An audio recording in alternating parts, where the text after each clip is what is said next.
Hello বন্ধুরা, আমি সুস্মিতা। নতুন আরও একটা ব্লগ ভিডিওতে সবাইকে স্বাগত জানাই।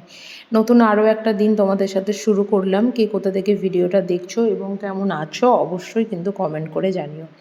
তো নতুন জায়গায় নতুন একটা সকাল বলতে পারো আর কি। আর এখানে এসে জানালার একটা নতুন ডিজাইন দেখলাম, মানে যেটুকু পার্ট আপনি খুলতে চাইবেন সেইটুকু পার্টই আপনি খুলতে পারবেন, তার থেকে বেশি খোলার আর কি দরকার নেই।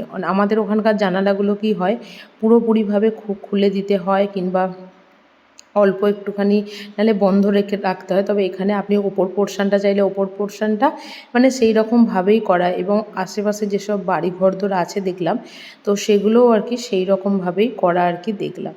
তো যাই হোক, এটা একটা খুব ভালো হয়, নতুন জায়গায় গেলে নতুন নতুন অনেক কিছু দেখতে পাই বা অনেক কিছু কিন্তু শিখতে পারি। যেমন মহারাষ্ট্রের প্রত্যেকটা বাড়িতে ওয়াশ এরিয়া বলে একটা জায়গা ছিল, যেটাকে আমরা হয়তো বাংলায় মানে আমাদের কাছে কলতলা বাড়ির সামনে থাকে আর ওদের থাকে হচ্ছে পিছন দিকে। তো যাই হোক, সকাল সকাল উঠে এখানে হচ্ছে বাড়ি ঘরদোর একটু সুন্দর করে যাতে দেখতে লাগে সেইভাবে গোছানোর পালা।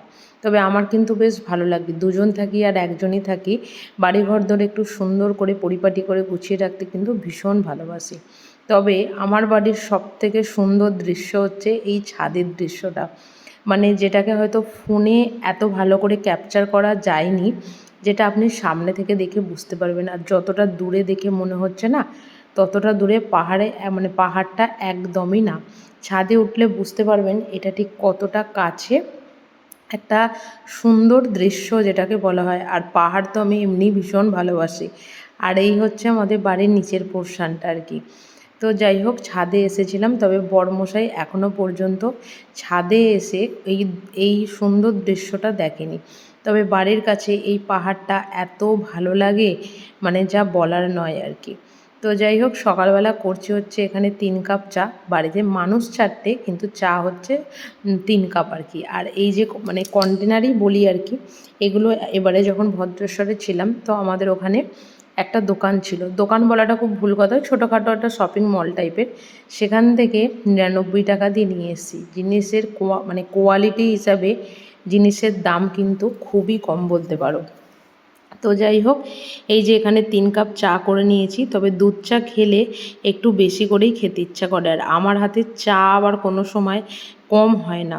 এদিকে আমি উঠোনটা ঝাঁট দিয়ে নিচ্ছি, কারণ আমি এসেছি তারপরেই একদিন প্রচণ্ড ঝড় জল হয়েছিল ভোরবেলা, যে ঝড় জলটা আমার বাড়ির দিকেও হয়েছে আর কি।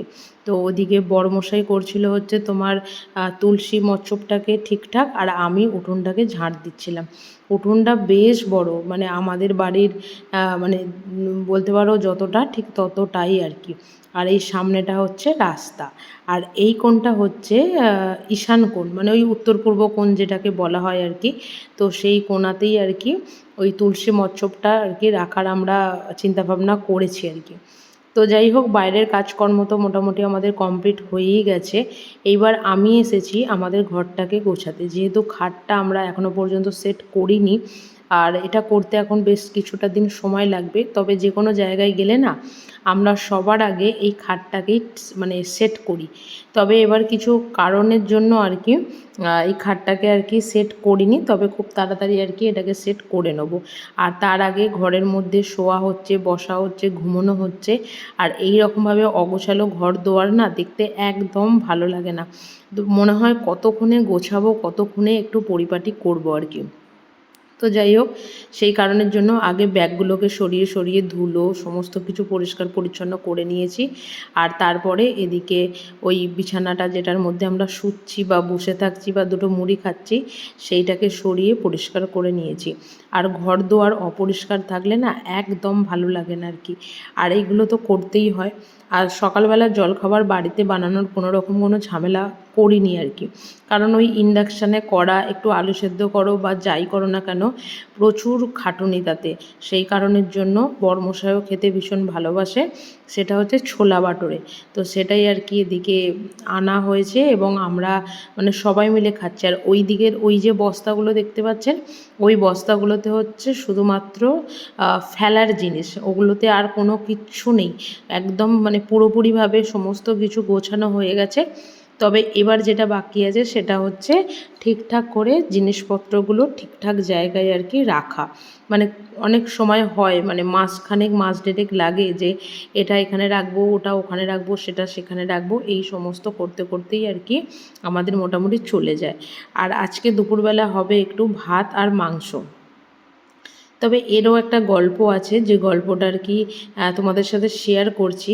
তার আগে এদিকে তো হচ্ছে মাংসের আলুগুলো ভাজা, আর ভাত করতে করতে মোটামুটি 4বার কারেন্ট গেছিলো। তোমাদের সাথে যে ব্লগটা শেয়ার করছি তার তো 3-4 দিন পরে আমি ভয়েস ওভার দিচ্ছি, তাই বলছি। আর মাংসর এই আলু থেকে পেঁয়াজ ভাজা অবধি মোটামুটি 3-4বার কারেন্ট গেছিলো।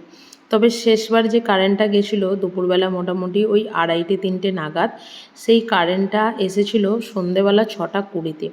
যে কারণের জন্য আমরা এই মাংসটা রান্না করেছিলাম, কিন্তু পুরোপুরিভাবে রান্না কমপ্লিট না হওয়ার জন্য আমাদের এই মাংস আর ভাত মানে খাবার সময় হয়ে গেছিলো সেই রাতের বেলা। মানে মোটামুটি এত দূর পর্যন্ত মাংসটা হয়েছিল আর কি, মশলাতে মানে মশলা দিয়ে কষানো পর্যন্ত। কিন্তু তারপরে আর কারেন্ট আসেওনি, কারণ সেদিন ছিল এখানে রামনবমীর যে পুজো হয়েছিল তার পরের দিন দশমী ছিল। তাই দশমীর কারণে এখানে ওরা মানে মেনটাকে অফ করে রেখে দিয়েছিল, কী আর করা যাবে। ওদিকে যতক্ষণ রান্না কমপ্লিট হয়নি ততক্ষণ রান্নাঘরটাকে আমি আগের দিনকে যে সাজিয়েছিলাম তো সেটাকেই আর কি খুব ভালোভাবে মুছে নিচ্ছি। কারণ এটা আমার একটা ম্যানিয়াও বলতে পারেন, বা এটাকে জানি না কি বলবো। তবে এই যে সানটা আমি যেদিনে কতবার মুছি, বিশেষ করে রান্না করতে মানে রান্না করতে এসে আর কি, তা মানে গুণে শেষ করা যাবে না। মানে আমি যেখানেই থাকি না কেন, মানে এর আগেও যে বাড়িগুলোতে ছিলাম সেখানেও একই পরিস্থিতি ছিল বললেই চলে। তো যাই হোক, এই যে মাংস কষিয়ে আলুগুলো দিয়ে এবার এটাকে একটু জল দিয়ে ফোটাতে যাব আর কি, সেই সময় কারেন্টটা চলে গেছিলো। কিচ্ছু করার নেই। আর এদিকে আমার ভাইয়ের বউ, ও আমার ঠাকুরগুলোকে আর কি এখানে সমস্ত কিছু সাজিয়ে দিয়েছিল। তবে এই ঠাকুরটা আমরা বারান্দায় আর কি সেট করেছিলাম, তবে সেটাও আবার পরে ঘরে আর কি সেট করেছি। কারণ মোটামুটিভাবে আমি বলেছিলাম ঘরেই থাকবে, কিন্তু যাই হোক ঘরে আর রাখা হয়নি, ওইভাবেই আর কি বারান্দাতেই ছিল। তো এই হচ্ছে মাংসর ঝোল ফুটছে। কেমন লাগলো ব্লগটা অবশ্যই কিন্তু কমেন্ট করে জানিও। টাটা।